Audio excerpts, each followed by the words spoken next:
in church my whole life. I started off in the Bethesda Pentecostal House of Prayer, and as a young person, I grew up singing in church, so I sang in different churches throughout my life. I lived with my mom and my dad who lived in different islands, so it was very interesting, my background. Grew up in church because I think I grew up in almost every church. I started off in Pentecostal church, then Seventh-day Adventist church, Catholic church, Moravian church, and now back to the Pentecostal church, which kind of brings me back to the idea that I'm not really into denominations now, because it's not about the denomination, it's about where God is moving. And I think the saying I've heard in my life is not every church is God's church, meaning that God is not about the denomination, but there is some of God's church in every church, which means his people is everywhere. Once you can find 2 or 3 gathered in his name, that's where he is. So that's how I started off in church. I got saved when I was 15. I think it was 1995. And it was Father's Day. And I clearly remember this because the day when I went up to the altar, I gave my life to Christ. I think it was Sister Bowen. I think it was, she was preaching and she turned to me and she said, God has given you a talent and use it. That's all she said. God has given you a talent, use it. Now, throughout that journey in my life, I started off doing worship, backup singer, and then worship leader. But I think for me, I was just kind of satisfied with that. And then really God had a bigger dream and a bigger vision for me, but I wasn't really comfortable with that. So I just kind of allowed myself to kind of stay in the background throughout the years. And, I've just been in church, around different churches, just kind of singing back here and there and everywhere. Traveled the world and back in Antigua now. Well, Amazing Grace, it was kind of birthed out of my devotions. Usually when I'm singing, when I'm worshiping in a quiet space, I practice a lot of solitude where I go on walks with God, or I'm in a very quiet place where I'm just kind of hearing God's voice. And sometimes I might be singing a worship song. In this case, I was singing Amazing Grace, and after just kind of singing the hymn, I just kind of went into an atmosphere of just worship. And then the chorus came, and as I was singing the chorus, the verses changed from what the original hymn was. So I think this song is a little different because it's the same exact lyrics, but it's a totally different sound. So it came out of my worship experience. Most of my songs, they come up from that. Either I'm seeking God or I'm praying, and then as I'm worshiping, a melody comes and I'm just singing that back to him. And then sometimes I have to grab my phone and record it so I don't lose it. And sometimes it just stays, and throughout the day I'm singing the same song over and over again, and it never leaves. And that's how Amazing Grace came. The process. This song, it was between this song and another song I wanted to record. I wanted to record a reggae song which is called Days of Man. And usually when I pick songs, I don't just pick a song. Well, I have about 14 songs or so I'm working on to record, and I'm trying to release each of them as a single to put out, and I'm kind of praying about each song. So as I was praying, I wanted to do Days of Man, and the Holy Spirit was like Amazing Grace. So I was like, always go with the Spirit. So it's kind of one of those things where in all your ways acknowledge him and he shall direct your path. So I always keep that in the back of my mind. No matter what decision I'm making, think about what God is thinking. Is this his will? Is this his song? What does he want next? Because really and truly, this is his ministry. So the idea was, after This Too Shall Pass, I wanted to do a next song, and I didn't really know who to record it with, because I was going to go back to Cadence Studios, and I had done also King Jesus with Andrew Dorset. And I was speaking to Max one day, and he was like, he kind of guilt tripped me into this. He was like, "Oh, you're recording with everybody else except me," and I was like, "Huh?" I said, "You produce music too?" He's like, "Yeah, I'm a music producer." I was like, "Really? I didn't know that." So after that, I was like, well, let me think about it. And I prayed about it, and God was like, that's the person you need to work with on this song, especially this particular song. And after a while, I talked to Max. We went up into his studio. We recorded a few takes of the song, and then we kind of changed the melody, tweaked it a bit.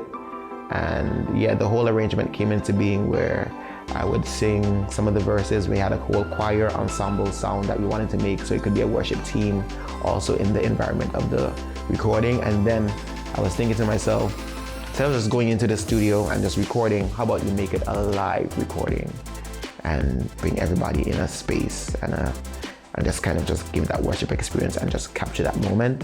And that's how Amazing Grace came into being.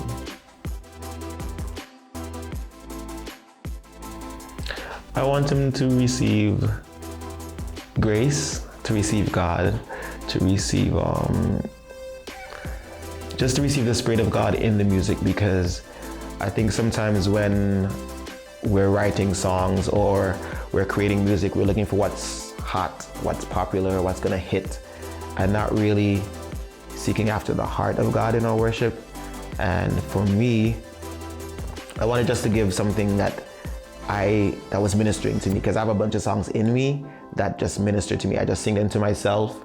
I never release them. I just hold them back. And now God is just saying, release them. Now it's time to share what you have in you. So the music that I have, I just wanted to give it to everyone so they can receive Christ and receive the ministry behind the music and really look to God, because I think really and truly these are the last days, and I don't want to be standing before God empty-handed with all this music inside of me and I never released any of it to share with anyone. So it's just kind of one of those things. When COVID hit, I was like, what do you have to offer? If God was supposed to come now, if you were supposed to die and you caught COVID, you had nothing. And I was like, okay, it's time to start getting these songs out. So yeah. Finances, yeah, because with the pandemic hitting, it's funny, I am gonna confess. When I got the job I have now, I'm actually a supervisor manager at a resort here on the island. And when I first got the job, I clearly heard God say, when you get the money that you're getting, the raise that you're gonna get with this promotion, use it towards your music. And I didn't do that. I actually took the money, I went touring, I went on trips and all over, like to Paris and to London. I was flying all over, like, yeah, I got this money, can go all over. I'm gonna travel, because I love to travel. And when the pandemic hit now, I got laid off of the job. And then I was like, well, I guess I don't know what I'm gonna do now. And then they call me back. But when they call me back, they cut my pay basically in half. And God was like basically telling me, I'm still calling you to do the same thing. Even with less money, I'm still calling you to do the same thing. Record the songs we have in you and put them out. And so even with less money, I just had to just kind of trust God and say, okay, I'm just gonna release these songs one by one, as hard as they are, and just kind of keep going and going. So yeah. The grace of God is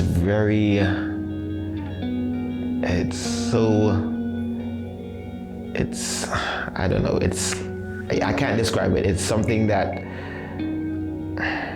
you can't do anything for it. God just has his grace. He just loves us so much, and there's nothing you can do and there's something you cannot do that can turn him away from you. Because I found in my life is that it's the moments where I was like trying to run away from God or trying to back away and say, God, I don't really deserve any of this. I don't really deserve to be on a platform singing for people. I don't deserve to be going on tours or singing or recording. And God is like, this is what I called you to. I didn't call you to just work at a resort and just to go about your daily life like a regular person. I called you to sing. And I remember growing up and wanting to be a singer, but I didn't want to be a gospel singer or a worship leader. I wanted to be like Luther Vandross or like one of those like Michael Jackson or Whitney Houston. Those are the people I was introduced to as a child in the 80s.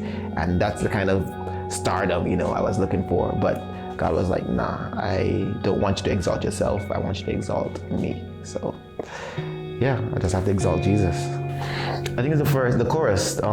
Actually with the verses are the same, but Amazing Grace doesn't have a chorus. And it was just kind of strange where the chorus says, thank you for your grace, your mercies are new every morning. That's just it. There's nothing, once you open your eyes every day, there's nothing you can do to deserve that. And that is so powerful that every time you open your eyes in the morning, you wake up, you take a breath, it's just a miracle because there's nothing we can't really wake ourselves up. We just wake up. We don't know how or what triggers our bodies to wake up, but we wake up. And that's just the mercies of God. They are new every morning. Well, I'm on Instagram, Rashid Walker Music. It's going to be streaming on YouTube. It's going to be on iTunes, Spotify, wherever music is sold online. It's going to be streaming everywhere. So you can find Amazing Grace if you need it. It's going to be everywhere.